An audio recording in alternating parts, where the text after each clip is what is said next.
Hi everyone, welcome to Sakhi vlogs. ಎಲ್ಲರೂ ಚೆನ್ನಾಗಿದ್ದೀರಾ ಅಂತ ಭಾವಿಸ್ತಾ ಇವತ್ತಿನ ವ್ಲಾಗ್ನ ಸ್ಟಾರ್ಟ್ ಮಾಡ್ತಾ ಇದ್ದೀನಿ.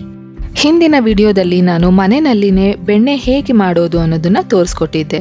ಸೊ ಇವತ್ತಿನ ವಿಡಿಯೋದಲ್ಲಿ ನಾನು ಅದೇ ಬೆಣ್ಣೆಯಿಂದ ಮನೆಯಲ್ಲಿನೇ ಹೇಗೆ ತುಪ್ಪ ತಯಾರಿಸೋದು ಅನ್ನೋದನ್ನ ತೋರಿಸ್ಕೊಡ್ತಿದ್ದೀನಿ.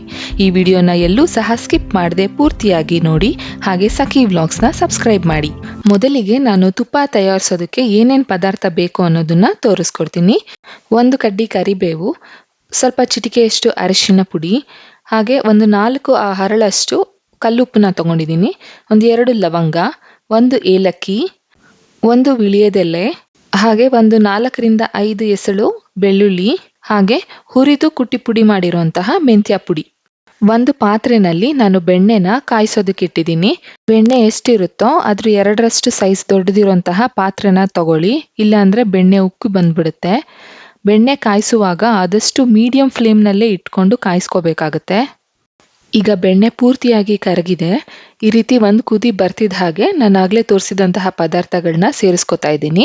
ಕರಿಬೇವು, ಬೆಳ್ಳುಳ್ಳಿ ಇದೆಲ್ಲ ತುಂಬಾ ಒಳ್ಳೆ ಫ್ಲೇವರ್ನ ಕೊಡುತ್ತೆ. ಇದನ್ನ ಬಳಸೋದ್ರಿಂದ ಶೀತ ಒಡೆಯುತ್ತೆ ಅಂತಾನೂ ಕೂಡ ಹೇಳ್ತಾರೆ. ಕೆಲವರು ಅರಿಶಿನ ಬಳಸೋದಿಲ್ಲ, ಇದು ಆಪ್ಷನಲ್, ಬೇಕಿದ್ರೆ ನೀವು ಹಾಕೊಬಹುದು. ನೋಡಿ, ತುಪ್ಪ ಬರೋದಕ್ಕೆ ಸ್ಟಾರ್ಟ್ ಆಗೋವರೆಗೂ ಈ ರೀತಿ ನೊರೆ ಬರ್ತಾನೆ ಇರುತ್ತೆ. ಆದ್ರಿಂದ ನೀವು ಸ್ವಲ್ಪ ದೊಡ್ಡ ಪಾತ್ರೆ ತಗೊಂಡ್ರೇನೆ ಒಳ್ಳೇದು. ನೋಡಿ, ಒಂದು 5-10 ನಿಮಿಷ ಆದ್ಮೇಲೆ ತುಪ್ಪ ಚೆನ್ನಾಗಿ ಕಾದಿರುತ್ತೆ. ಈಗ ಒಂದು ವಿಳೆದೆಲೆನ ಸೇರಿಸ್ಕೊತಾ ಇದ್ದೀನಿ. ವಿಳೆದೆಲೆ ಹಾಕೋದ್ರಿಂದ ನಮಗೆ ಒಳ್ಳೆ ಜೀರ್ಣ ಶಕ್ತಿ ಸಿಗುತ್ತೆ. ನೀವು ಬಾಣಂತಿಯರಿಗೇನಾದ್ರೂ ತುಪ್ಪ ಕಾಯಿಸ್ತಿದ್ದೀರಾ ಅಂದ್ರೆ ಅದ್ರ ಜೊತೆಗೆ ನೀವು ಜಾಯಿಕಾಯಿ ಹಾಗೆ 1-2 ಕಾಳು ಮೆಣಸನ್ನು ಕೂಡ ನೀವು ಸೇರಿಸ್ಬೋದು. ನೋಡಿ, ಇವಾಗ ತುಪ್ಪ ಸಂಪೂರ್ಣವಾಗಿ ಬಂದಿದೆ. ಕಲರ್ ಕೂಡ ಸ್ವಲ್ಪ ಗೋಲ್ಡನ್ ಬ್ರೌನ್ ತರ ಆಗಿದೆ. ನೀವು ಸ್ಟವ್ ಆಫ್ ಮಾಡೋಕ್ಕೂ ಮುಂಚೆ ಒಂದು 4 ಹರಳು ಕಲ್ಲುಪ್ಪನ್ನ ಸೇರಿಸ್ಕೊಳ್ಳಿ. ಹಾಗೆ ಈ ರೀತಿ ಕೈನ ಸ್ವಲ್ಪ ನೀರಲ್ಲಿ ಅಜ್ಜಿ ಈ ರೀತಿ ಚುಮ್ಕೋಸೋದ್ರಿಂದ ತುಪ್ಪ ಕೂಡ ಮರಳುಗಟ್ಟುತ್ತೆ. ಸ್ವಲ್ಪ ತುಪ್ಪ ಆರಿದ ನಂತರ ಈ ರೀತಿ ಒಂದು ಸ್ಟೀಲ್ ಪಾತ್ರೆಗೆ ನಾನು ತುಪ್ಪನ ಶೋಧಿಸ್ಕೊತಾ ಇದ್ದೀನಿ. ನೀವು ಗಾಜಿನ ಬಾಟ್ಲಲ್ಲೂ ಕೂಡ ಸ್ಟೋರ್ ಮಾಡ್ಕೊಳ್ಬೋದು. ನನಗೆ ಒಂದು ಅರ್ಧ kg ತುಪ್ಪ ಸಿಕ್ಕಿದೆ. ನೋಡಿ, 1 ದಿನ ಆದ್ಮೇಲೆ ಈ ರೀತಿ ತುಪ್ಪ ಮರಳುಗಟ್ಟಿದೆ. ನೀವು ಇದನ್ನ ಫ್ರಿಡ್ಜ್ ನಲ್ಲೆಲ್ಲ ಸ್ಟೋರ್ ಮಾಡೋ ಅವಶ್ಯಕತೆ ಇಲ್ಲ.